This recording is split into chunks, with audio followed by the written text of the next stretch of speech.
Meus queridos, nós vamos falar sobre um tema chamado ambiência.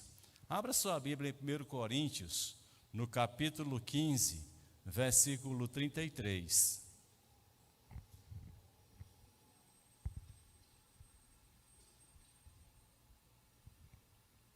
1 Coríntios, capítulo 15, verso 33, diz assim a palavra de Deus: não se deixem enganar, as más companhias corrompem os bons costumes.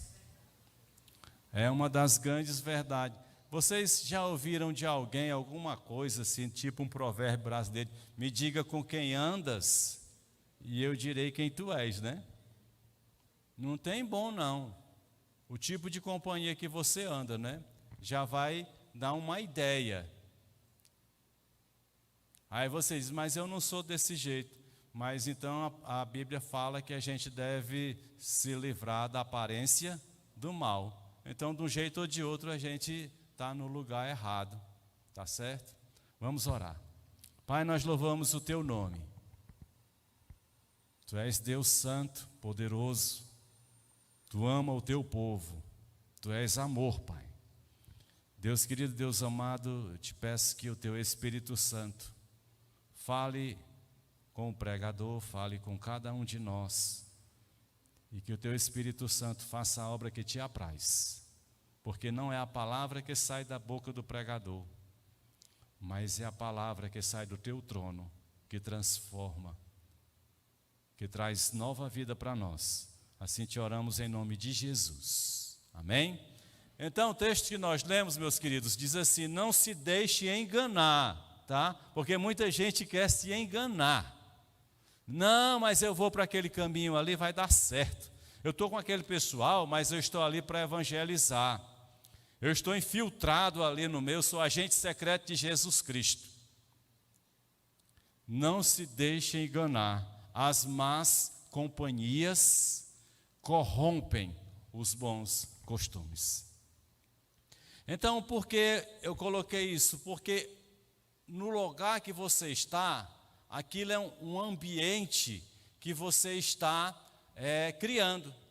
Aonde você está, aqui nós temos um ambiente.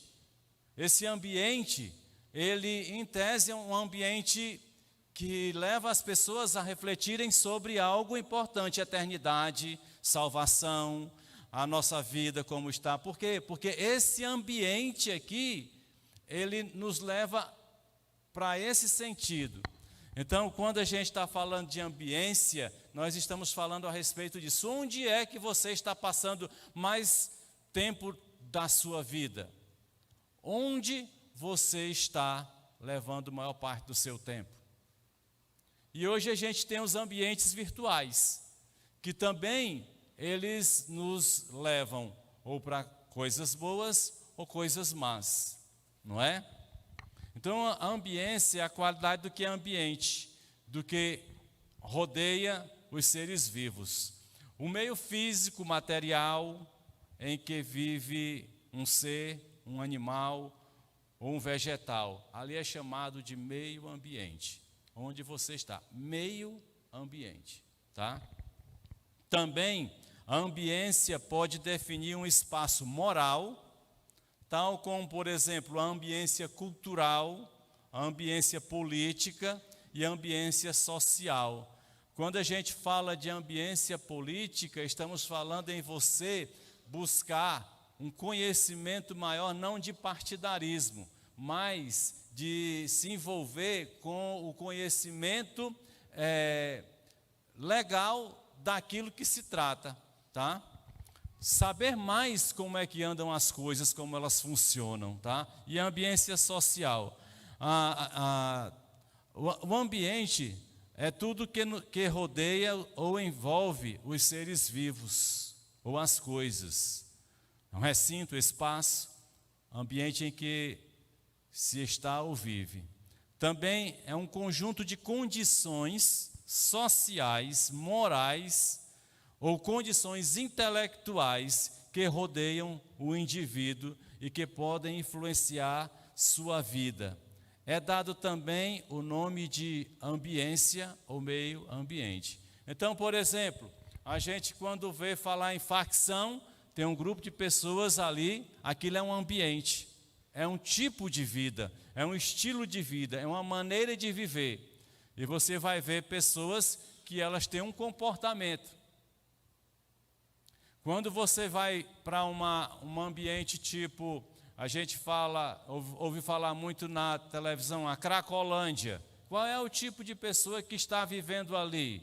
São pessoas que se renderam a um vício, ficaram escravas daquele vício e estão se destruindo ali. Mas é um ambiente, tá?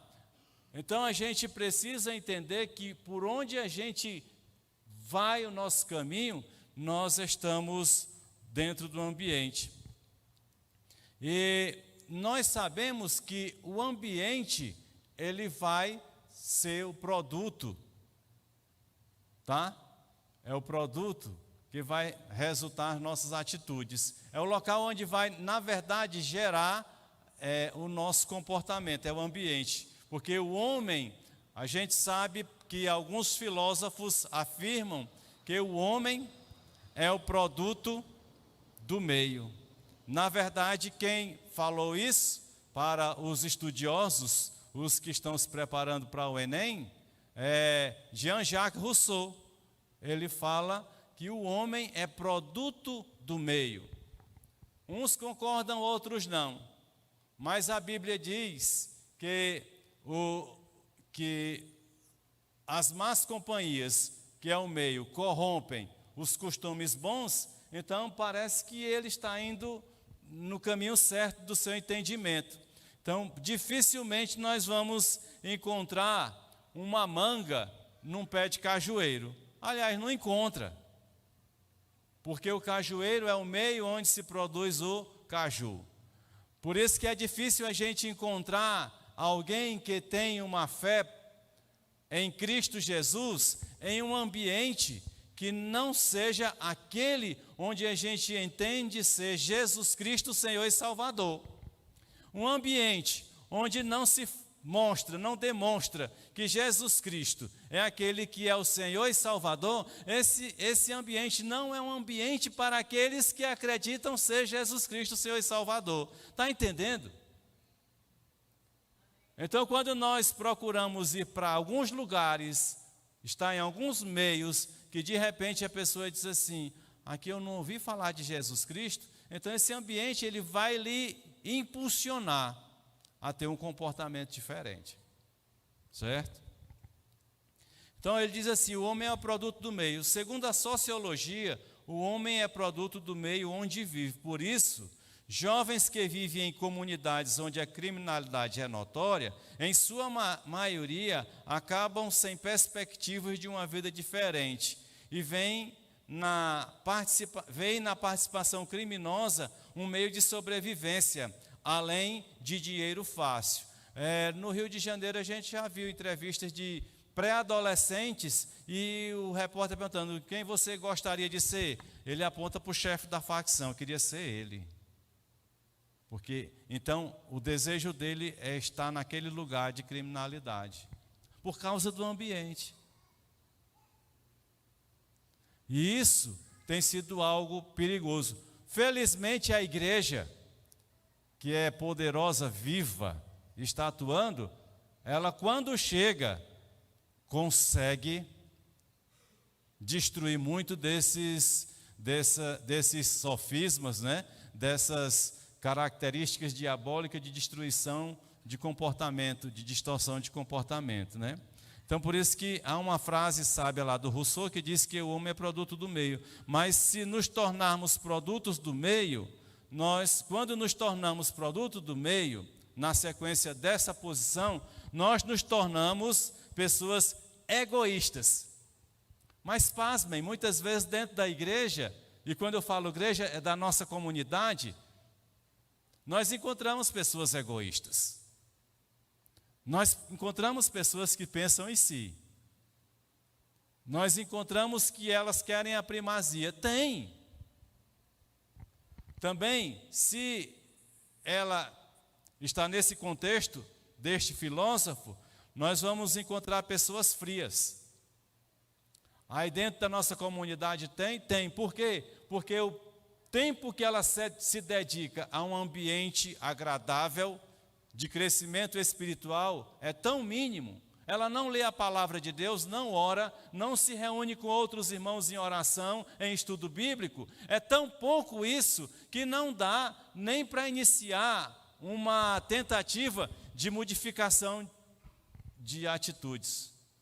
Porque o contato dela maior é um contato secular amaldiçoado, com coisas que não deveria estar participando. E também essas pessoas se tornam rancorosas e mesquinhas. Nós encontramos também esses comportamentos. Por isso, precisamos nos tornar produtos da nossa fé. Então, se você tem fé em Deus, tem fé em Jesus Cristo, com certeza você vai conseguir vencer e mudar, né?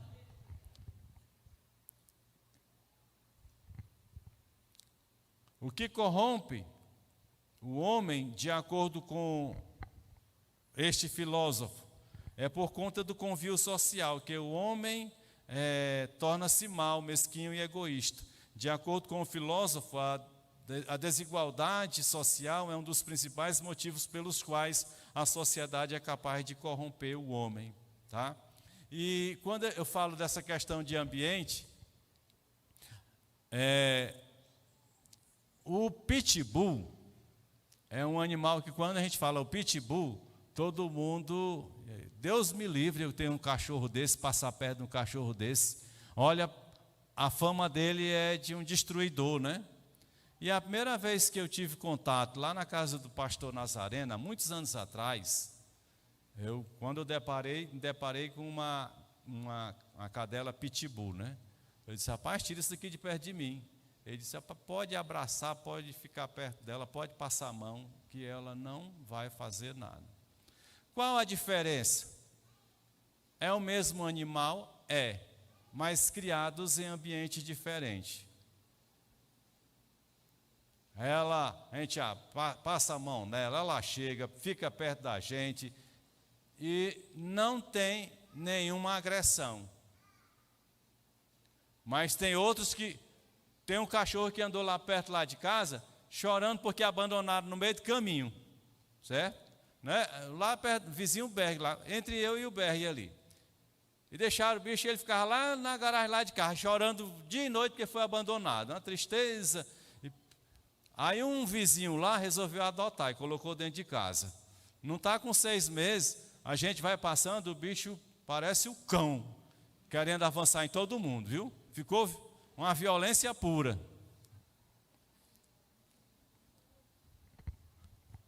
Quando nós lemos a palavra de Deus, vamos entender o que o ambiente é capaz de fazer. Por isso, tome cuidado onde você anda. Se os teus amigos conversam coisas que te distanciam de Deus, sai de perto deles. Ah, mas é amigo de infância. Eu não quero amigo de infância para me levar para o inferno ou para querer me conduzir a pensar que o melhor lugar é aquele que está distante de Deus. Isso não é amigo. Amigo é aquele que quer que eu me aproxime de Deus. Então, a gente precisa tomar cuidado e vamos ver algumas situações aqui na palavra para a gente refletir sobre isso. Vocês lembram de Balaão, profeta Balaão? Quando a gente fala de Balaão, muita gente só lembra que a jumenta falou, né? Isso aí foi o mínimo, isso aí nem importa. Foi sobrenatural? Foi. Muita gente está preocupado com a jumenta ter falado. Mas, meus queridos, um conselho dele destruiu muitas casas, muitas famílias e muita gente, né?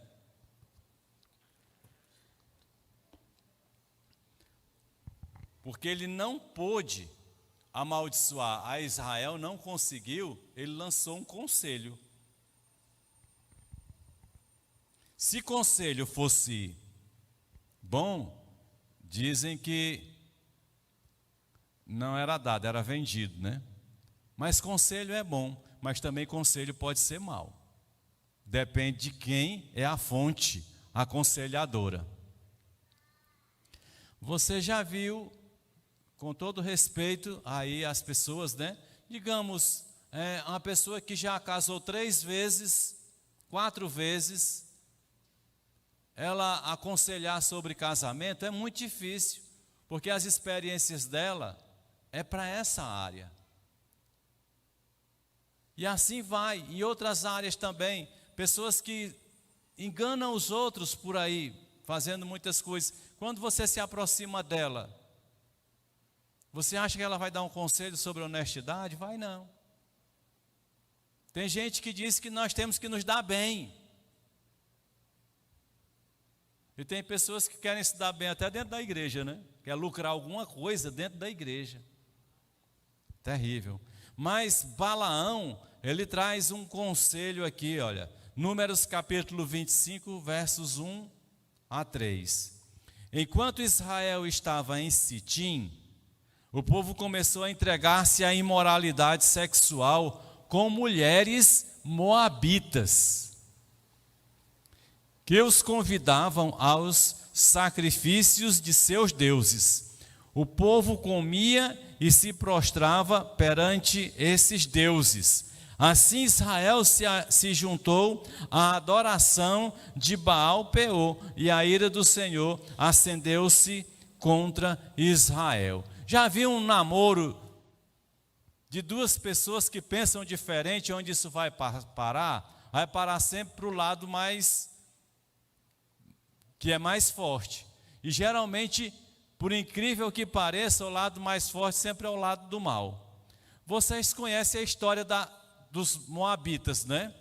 Os moabitas, eles vêm de uma origem, aqui para os professores da escola bíblica, né? Os professores de história, eles vêm de Sodoma. As filhas de Ló, estava só querendo saber se... As filhas de Ló, elas cresceram numa região chamada Sodoma. Elas podiam até estar sendo guardadas daquela iniquidade, tanto é que elas tinham seus noivos. No entanto, os noivos e toda aquela cidade era uma cidade corrompida pelo sexo, pela imoralidade, por aquilo que Deus não aprova, que é o sexo livre, ou você fazer o que bem entender do seu corpo, tá? Então elas cresceram ali. Houve a destruição de Sodoma, e as 2 filhas não tiveram fé de que poderiam se casar, mas elas simplesmente disseram: nós não temos maridos, e nosso pai já é velho, não vamos conseguir deixar descendência para ele. Então, encheram de porre o pai, né? Ele ficou muito doidão, e uma veio, dormiu com ele uma noite, nasceu aí os amonitas, e depois veio a outra, e deitou com ele, nasceu os moabitas. Nasceu de um incesto de pessoas que conheciam a depravação moral, as filhas de Ló. E estes povos aqui, Deus disse: nunca faça aliança com eles. Mas aí Balaão disse: vamos colocar as moças bonitas para serem presas, né? Para serem iscas. Porque bicho besta é homem para ser enganado, né? Então as mulheres foram lá e começaram aquela história, e depois foram levando eles a adorarem a outros deuses, né? E o que aconteceu? A ira, final do versículo 3, e a ira do Senhor acendeu-se contra Israel. Um ambiente de prostituição começou a ser gerado entre o povo de Israel. A ambiência era de adultério e prostituição. E às vezes a gente acaba enganado com isso. Quando a gente começa a conviver com outras pessoas, quem trabalha por aí, lá fora, para as pessoas que não são tementes a Deus ou não vivem a palavra de Deus, o assunto é: rapaz, você tem que fazer todo tipo de estripulia. Você recebe convite de tudo quanto é natureza. Você é desafiada, no caso dos homens, a sua masculinidade. Tu não é homem, não. E o sujeito, às vezes, vai naquela onda e desgraça a sua vida. Aconteceu isso com Israel. E acontece com muitas pessoas. Acontece com muitas famílias dentro da igreja. Que o homem vai nessa onda, vai para o adultério, vai levado para outros caminhos e destrói a casa dele. Destrói a sua vida. E observe que Números 31, 15 e 16, falando ainda do mesmo conselho, que ele está ali repetido em várias partes da palavra de Deus, vai dizer assim, Números 31, 15 e 16, vocês deixaram todas as mulheres vivas? Perguntou-lhes. 16, foram elas que seguiram o conselho de Balaão e levaram Israel a ser infiel ao Senhor, no caso de Peor, de modo que uma praga feriu a comunidade do Senhor. Por quê? Porque o pecado, ele abre as portas para a desgraça. O pecado destrói as nossas vidas. E Apocalipse também vai nos dizer assim, no entanto, Apocalipse 2,14, no entanto, tenho contra você algumas coisas. Você tem aí pessoas que se apegam aos ensinos de Balaão. Em Apocalipse está falando de uma igreja, né? Que ensinou Balaque a armar ciladas contra os israelitas, induzindo-os a comer alimentos sacrificados a ídolos e a praticar imoralidade sexual. A igreja de Jesus Cristo, por estar no século 21, não tem ajustes bíblicos para namoro, ser namoro com liberdade sexual. Cada um faz da sua vida como quer. Eu não estou aqui para olhar para ninguém e dizer você está errado, você está condenado ou você está no inferno. Não sou eu que faço isso. Mas é preciso a gente entender que a Bíblia nos mostra a verdade em que nós devemos andar. E só na verdade em que devemos andar, meus queridos, é que o nosso coração encontra a paz para a vida. É uma palavra que é difícil, não é uma palavra simpática. Tem outras igrejas que pegam só que você é cabeça e não é cauda, vai que você vai ter todas as vitórias, vai fazer de tudo, vai vencer todo mundo, você vai conquistar o mundo. Quem conquista o mundo, quem pretende conquistar o mundo é Satanás. Mas tem igrejas que estão com esse discurso e estão lotadas. Mas a gente precisa estar na palavra de Deus. A palavra de Deus, você tem que observar, interpretar, tá? E viver conforme ela está escrita. Então aqui fala a respeito disso. Tem uma pessoa que foi considerada a pessoa mais sábia de todos os tempos. Mas para você ver como o ambiente ele é perigoso. 1 Reis capítulo 11, versos 1 a 8, diz assim, o rei Salomão amou muitas mulheres estrangeiras, além da filha do faraó. Eram mulheres, aí vem, moabitas, amonitas, das duas irmãs, né? Filhas de Ló, com Ló, certo? Aí veio o resto, veio as edomitas, sidônias e hititas. Elas eram das nações sobre as quais o Senhor tinha dito aos israelitas, vocês não poderão tomar mulheres dentre estas nações, porque elas os farão desviar-se para seguir os seus deuses. No entanto, Salomão apegou-se amorosamente a elas. Ele foi um homem muito sábio, mas na questão de amor, o bicho era burro, viu? Eu não tenho medo de errar, porque nessa atitude aí de relacionamento conjugal, o bicho foi burro. Porque ele diz assim, o texto, olha, casou-se com 700 princesas. Ele tinha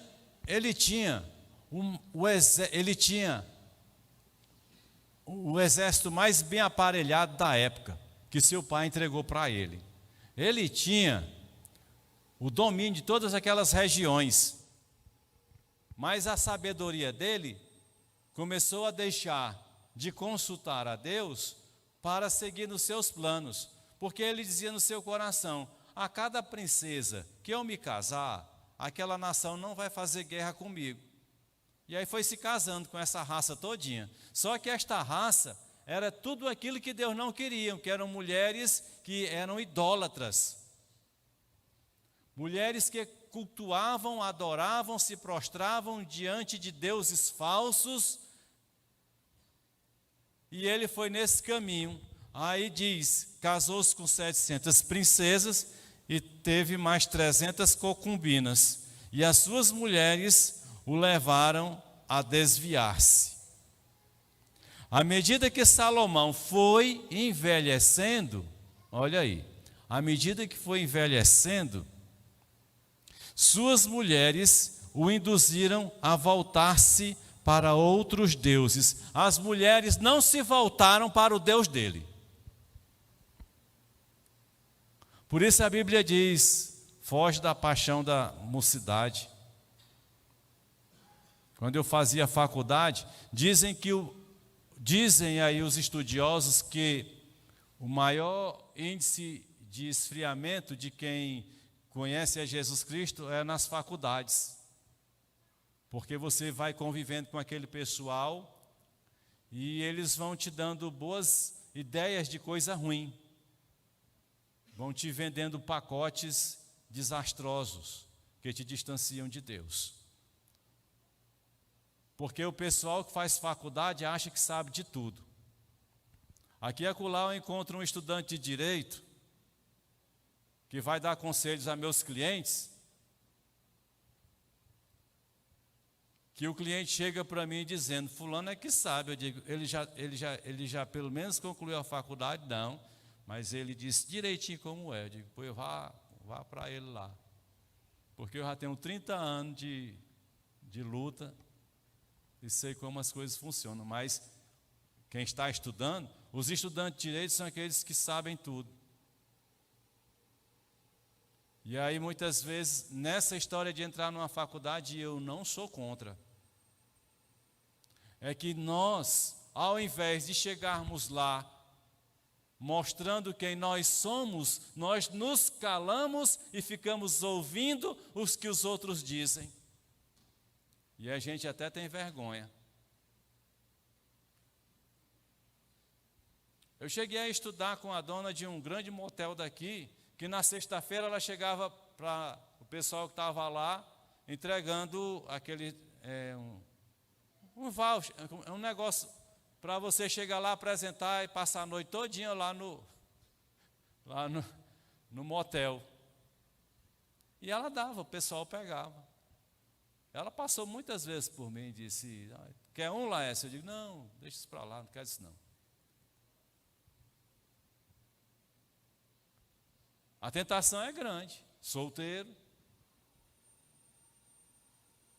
Mas quando a gente sabe que tem um Deus no céu e que olha para a gente o tempo todo, a gente pensa 2, 3 vezes, né?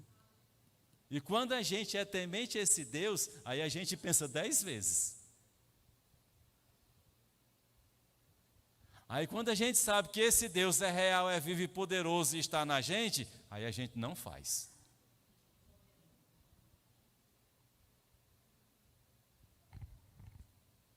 Então continuou dizendo assim, né? Então jovem, se você vai para a faculdade, é um lugar excelente para você dizer que Jesus Cristo está vivo.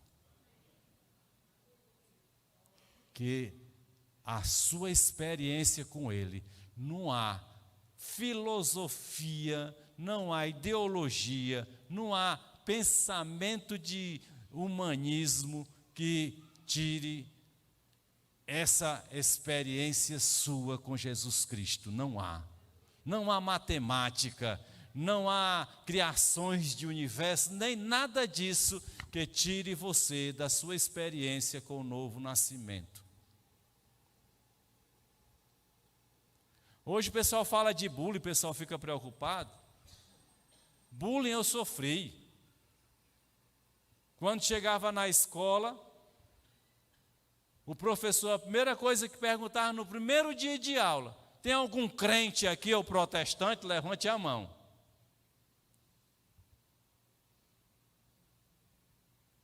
No primeiro dia de aula, eu digo, infeliz, não tinha mais outra coisa para perguntar, não? Aí havia um sentimento que hoje não existe, os crentes hoje estão preocupados com perseguição, é porque vocês não viveram os anos 70, 80, para saber o que era um crente perseguido. A gente era teimoso, ninguém tinha medo de ir. E a maior alegria é quando na classe, um levantava a mão e outro levantava. Era uma alegria muito grande, porque tinha dois. Agora quem é que consegue? Se um não consegue vencer a 1000, dois não vai conseguir vencer 10.000, né? Vai vencer 10.000, né? Se um vence 1000, dois vai vencer 10.000. Então você faça a sua faculdade, mas não se entregue aprenda a ciência que está sendo ensinada para você ser um bom profissional, mas não mude o seu caráter e a sua pessoa. E se você é de Jesus Cristo, permaneça com Ele.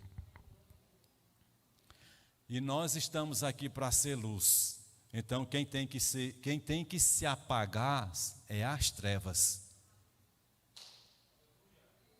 Nós estamos aqui para sermos luz. Aí ele continua dizendo, né?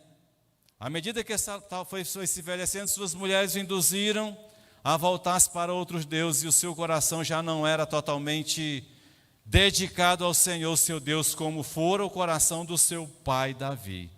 Ele seguiu os postes sagrados à deusa dos Sidônios e Moloque, o repugnante deus dos Amonitas, repugnante porque eles sacrificavam crianças, né? Dessa forma, Salomão fez o que o Senhor reprova. Não seguiu completamente o Senhor como seu pai Davi.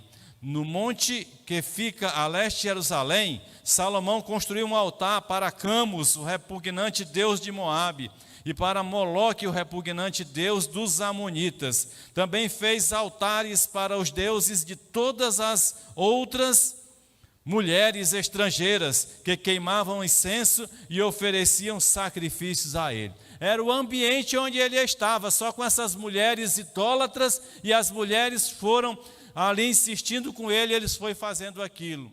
Meus queridos, nós precisamos entender que temos que estar num ambiente diferenciado. Se você quer agradar a Deus, viva no ambiente onde a presença de Deus está ali. Viva no ambiente onde há um reconhecimento de um Deus Todo-Poderoso. Se você quer agradar a Deus, viva no ambiente onde Jesus Cristo é reconhecido como Senhor e Salvador das pessoas. Passe mais tempo com aqueles que leem a palavra e que oram, do que com aqueles que não têm nada a te oferecer quanto à palavra de Deus. Passa mais tempo com eles e você vai então crescer. Isso é uma coisa séria, porque é uma questão de ambiente. E ambiência é uma lei. Por isso, a palavra de Deus está dizendo, Paulo falando, né, não vos deixem enganar. As más companhias corrompem os nossos costumes cristãos. Os bons costumes, né? E Provérbios 27:17 diz assim: assim como o ferro afia o ferro, o homem afia o seu companheiro. Como é que está sendo aí? Onde você está? Você está afiando o outro ou está sendo afiado? Você está levando o outro a reconhecer Jesus Cristo como Senhor e Salvador da sua vida? Ou o outro está levando você à prostituição, à droga, à miséria, à feitiçaria? Porque tem muitas pessoas que saem de dentro da igreja para ir oferecer sacrifícios em terreiros. Tem mulheres jovens dentro da igreja que saem para ir para uma cartomante para ler a mão, para fazer um trabalho para ver se consegue arrumar um homem. O nosso Deus, o nosso Pai eterno, nos conhece e sabe do que nós precisamos sem a gente precisar pedir.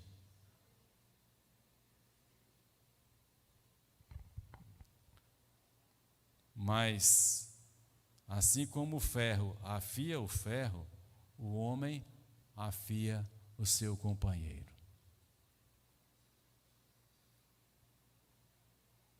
Quem é que está vencendo aí nessa hora? 2 Timóteo 2, 14 a 19, estamos indo para o final. Continue a lembrar essas coisas a todos. 2 Timóteo 2, 14 a 19. Continue a lembrar essas coisas a todos, advertindo-os solenemente diante de Deus, para que não se envolvam em discussões acerca de palavras. Eu já vi irmão deixar de falar com o outro por causa de discussão doutrinária de Bíblia.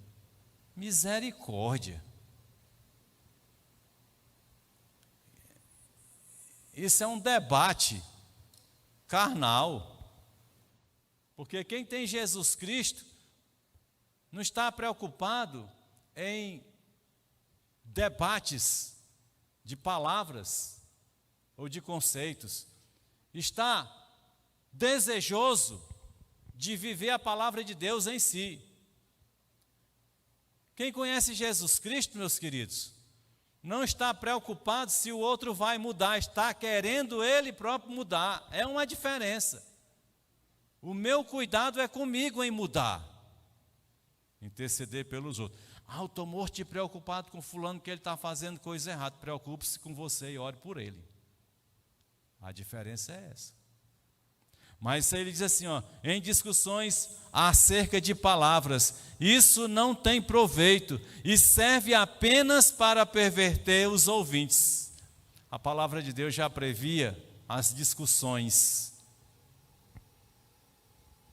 banais, carnais e com cerca de uma vida cristã também. A gente tem que ser assim, tem que ser desse jeito, tal, aquele outro, tal. A gente às vezes fica atrás desses conceitos para falar para os outros.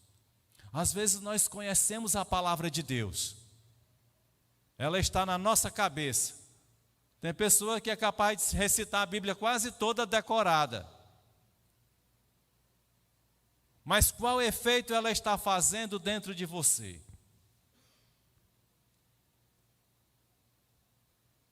Você está sendo consumido pelo ambiente que destrói a palavra de Deus, ou você está sendo um ambiente onde a palavra de Deus está trazendo mudança para os outros, né? É uma coisa que a gente precisa refletir.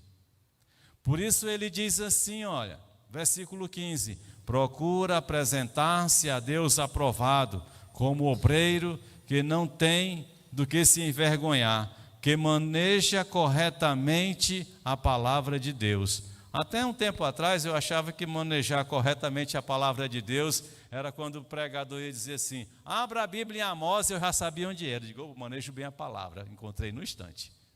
Até pouco tempo eu pensava assim.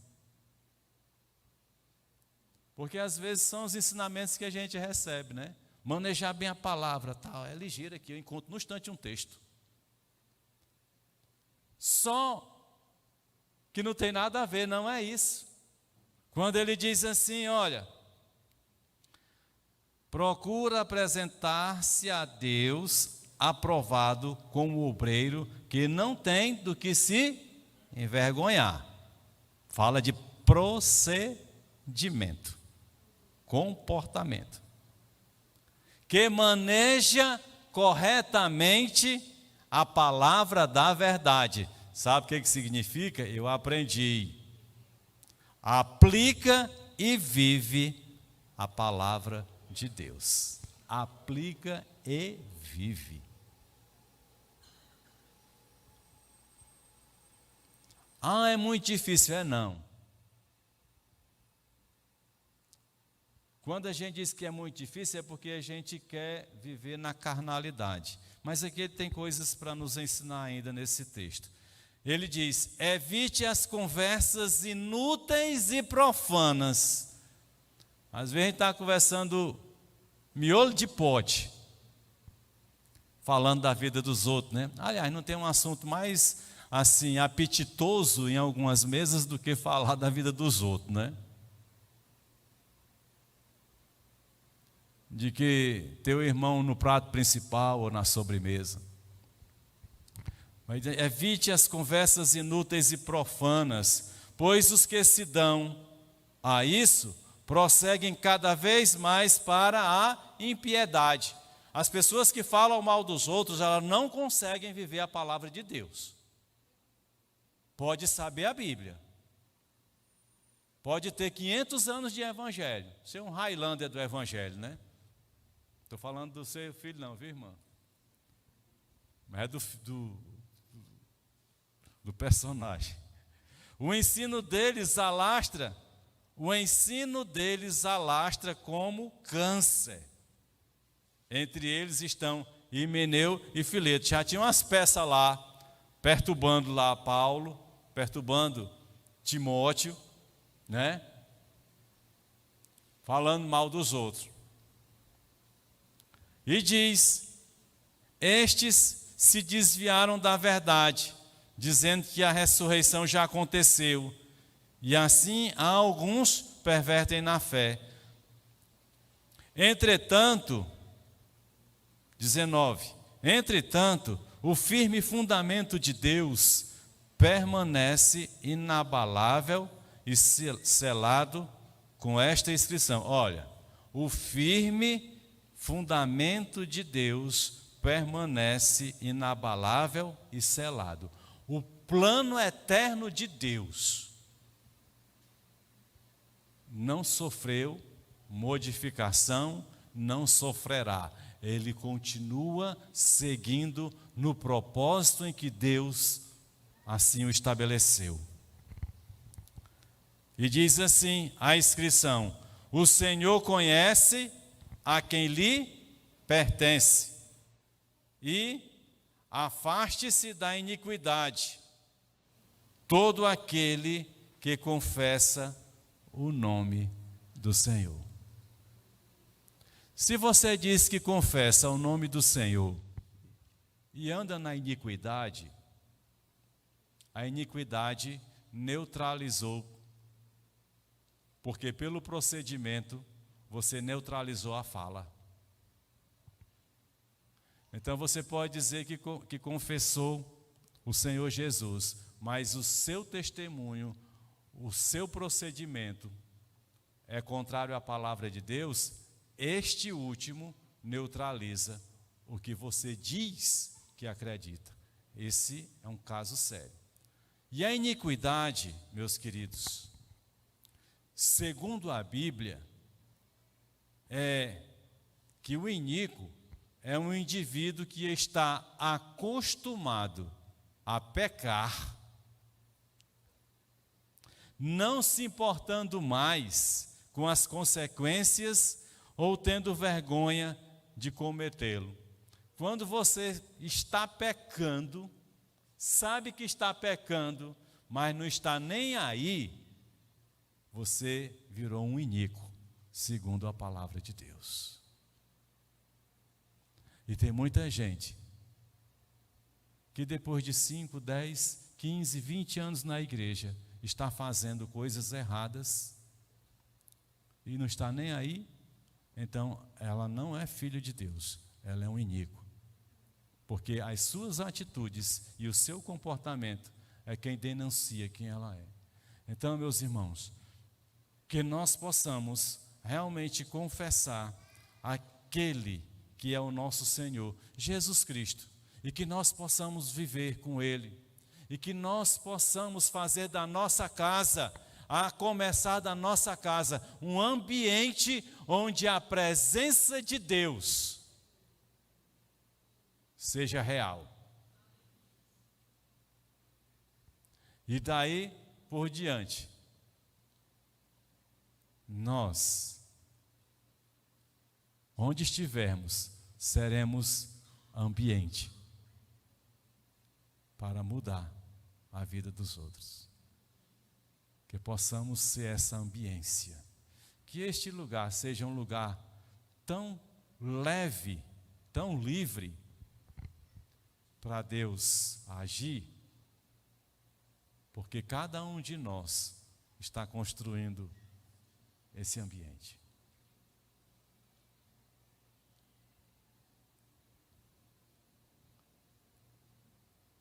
A palavra de Deus, ela tem poder. Se nós estamos presos em alguma forma de pecado, não por iniquidade, porque a gente gosta, ou mas a gente está preso, deixa eu dizer uma coisa para vocês. Aí entra algo extraordinário. O sangue de Jesus Cristo tem poder para destruir toda a maldição, toda a prisão, toda a cadeia.